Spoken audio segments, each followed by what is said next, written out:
Hi friends, here is Danny and this is the review of a newly launched Shimano XT 8100 MTB group set. Let's do this!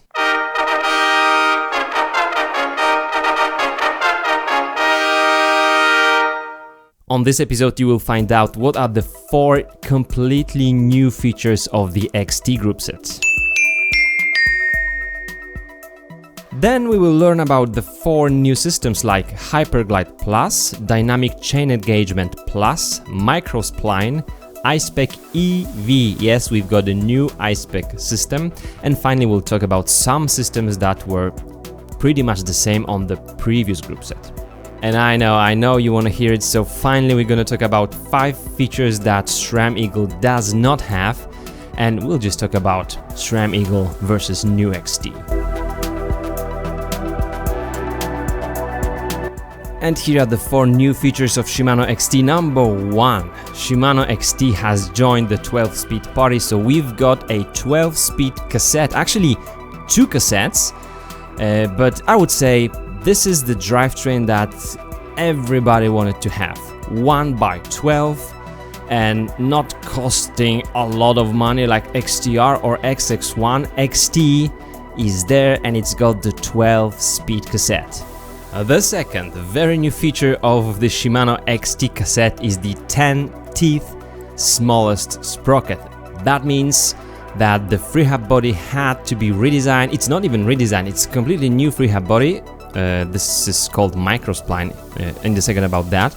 But 10-teeth sprocket will allow you to go faster with your, let's say, 32-teeth T or 34-T chainring at the front, so you're gonna be faster on the stretches, some flat stretches or on the downhill. So 10 teeth is there. The third very new feature, does 51T say something to you? Yes, Shimano XT has got the 51 teeth enormous super large lowest gear sprocket, so now you can have one of the cassettes from 10 teeth to 51 teeth. Last year when Shimano was launching the XTR, I asked one of the team members who were designing the XTR, why one tooth more than Sram Eagle, and I was told that they were not really looking at Sram Eagle, yeah right, but this is how they felt that the steps between the gears will be better, and in my opinion it does have some advantages and disadvantages. We're gonna cover that in the second. And the 4th new feature of the XT is the mono lever. Guys, I was so excited last year when they launched the XTR, and I was really praising the mono lever. Some people in the comments for that video were just criticizing me for the guy being paid by Shimano. Well, mono lever is a super simple way to still operate the front derailleur having only one lever on your shifter. Amazing, and that's thanks to the instant release system, which we're gonna cover in the part 3. But mono lever works, it's great, it's lighter, it's more simple. I do love simplifying our bikes, so I had to mention mono lever as one of the 4 newest new features on the Shimano XT. It's time for the 4 new systems on Shimano XT 8100. First 2, very easy to explain and super difficult to make. That's why it took some years for Shimano to actually step up to what Sram Eagle has done. So, Hyperglide Plus and Dynamic Chain Engagement Plus, you can simply link the Hyperglide Plus to the cassette and the chain, and Dynamic Chain Engagement to the chainring of the 1x system on the crankset. So Hyperglide Plus means special upshifting and downshifting ramps on your cassette. When you compare the new XTR, XT and SLX cassette to the previous Shimano cassettes, you will see that these new are much more sophisticated. There is much more different cutouts and different types of shaping on those teeth, so that your upshift motion, and downshift will be more quiet and faster. You can really feel that on the XTR because that's the groupset I was testing. We'll see about XT, but I'm pretty much sure that XT is roughly XT heavier version of XTR, so the Hyperglide Plus system should be the same. The Hyperglide Plus is also about the chain, and remember the chain is directional, so remember if you have your chain on the bike and it's directional, from the outer side you should see all the letters on the chain, because from the inner side there is nothing, so that you can recognize it's put in the right way. The links, the new links and plates of the chain make the shifting better. Then dynamic chain engagement has actually two things to accomplish. Number one, better chain retention, and number two, also better performance. So you don't want to have that much vibration and noise. You can feel that on the XTR. I'm curious about the XT, but it should be pretty much the same. The third new system on the XT 8100 is the micro spline, a completely new free hub that could accommodate the cassette with the 10 teeth sprocket. So that's the micro spline. It looks different. I think it will also be more solid than the previous one because of so many nice splines, so we'll see about that. And I also think that the poles are made in the manner as the XTR has, so probably it will be silent during the ride, which I'm looking forward to.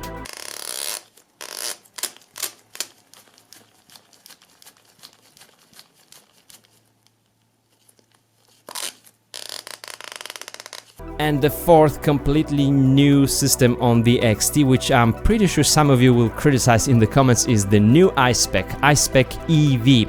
iSpec is the system for assembling the shifter on your braking lever, actually on one clamp. In this case, on iSpec EV, we'll be able to move the shifter left and right by 14 millimeters and up and down by 45 degrees, which makes very nice options to adjust the position of your shifter. It's called iSpec EV, and this is a new system. Besides that, we've got a larger guide pulley and tension pulley on the rear derailleur, and I'm surprised that it took so many years for Shimano to shift from those little tiny pulleys up to these, which just work better. Nice additional feature for your braking levers is that the clamp has been moved a little bit so that the core, like the structure of the braking lever, has got another contact point with the handlebars, and it makes the lever stiffer while braking. Besides that, we also have the ICE technologies and Frieza technology on the brakes, which means that both the rotor and your caliper has additional radiators for the heat dissipating, and also the rotor is made like a sandwich, steel alloy steel, once more better braking power and better heat dissipation. The calipers have the Lycra using cross-country riders, 2 pistons, and cool looking, cool clothing wearing enduro and trail riders, 4 pistons. And then the hubs. As for the cap and cone bearings on the XT hubs, I don't really like how they work, and which is a bummer because my very old Dura Ace wheels with cap and cone bearings were one of the smoothest I ever had. On the MTB group sets, I would say from the XT down, the bearings don't work very smooth.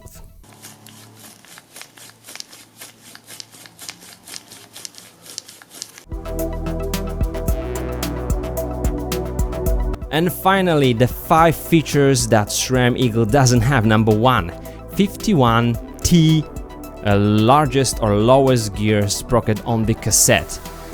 I said advantages and disadvantages. Okay, advantages. 51 teeth makes sense if you're using the Pro 38T front chainring, which is, by the way, not available on the XT. It's only available for the pro riders on the XTR group set. And when you are a pro rider, like when you see Nino Schurter riding on the World Cup on some super steep switchbacks using 38 teeth at the front, 51 at the rear would really make sense. But for most of us using 32 or 34, I would say 10 up to 50 is better. The second feature that SRAM Eagle doesn't have is 2x drivetrain. I know SRAM Eagle is actually 1x optimized, but from all the components and group sets that SRAM has, there is no 2x group sets with all the new features, like all the new teeth and a new clutch and new type of rear derailleur. SRAM doesn't have like the highest quality, high-end 2x drivetrain. The third thing SRAM doesn't have, and I'm 1,000,000% sure that will be one of the next releases of that brand, is the closest rhythm step cassette. Shimano has 10 to 45 teeth right now, so two options, 1051 and 1045. SRAM only has 1050, so nothing less. So they do have the wide range spec, they don't have the rhythm step spec, which Shimano has, and I'm really telling you that 1045 makes a lot of sense for 12-speed cassettes, and it makes a lot of sense for 2x drivetrains. Finally, the fifth thing, and it's all about the shifter. The shifter gives us the first feedback about how happy we'll be with our shifting performance. And here Shimano has three systems SRAM does not have: two-way release, multi-release, instant release. Two-way release means that you can use your little lever for shifting down the cassette in two ways: by pushing it with your thumb or by pulling it with your indexing finger. In SRAM you can only push the lever. Second system, multi-release, means that you can also push the very same lever a little bit further in order to shift down the cassette by two. On SRAM you can only shift down the cassette by one. And the instant release, that's my favorite. Once you push the lever or pull that lever, your rear derailleur is already on its place, and the chain is being transferred, or is moving to the right sprocket. On SRAM you have to push and release, so that's the difference. And so the instant release system makes Shimano levers working better in super muddy conditions, and also when your housing and the cable is not new anymore and perhaps there's some dirt inside. Instant release gives more motion to your rear derailleur, and the shifting is more crisp. The question is, do you like the way Shimano XT and XTR shifters click more than the SRAM does? And that clicking might be crucial for you guys to actually decide whether you wanna run SRAM shifters or drivetrain or Shimano drivetrain. Do you remember my episode from Nowe Mesto when I first actually really tested the XT shifters? I said they work like hard. SLX was better, DRE feels better. Yes, it feels smoother. You need to use more force on the XT and XTR, but believe me, it does work much better on the super bumpy roads and super muddy roads. So that's something for you guys to just test out for yourselves. And also SRAM has one thing Shimano doesn't have, which is the additional pulley on the rear derailleur, which guides the cable to its mounting bolt in a much better manner than Shimano does. There is still some rubbing on the Shimano cable there, and sometimes the coating goes off, so there is also something that SRAM has and Shimano doesn't have. The choice isn't easy. I absolutely love SRAM XX1 Eagle on my Nini, on my Meridian 96 full suspension cross-country bike, but I do love the new Shimano as well. Probably the shifters would be my decisive point, because those systems of Shimano just feel better in my hands. Tell me what would be your choice, and would you be interested in the review of the new SLX in the same manner as the XT? Maybe not, we'll see. Guys, I'm gonna meet my coach and do some training today. Take care, see ya, bye bye.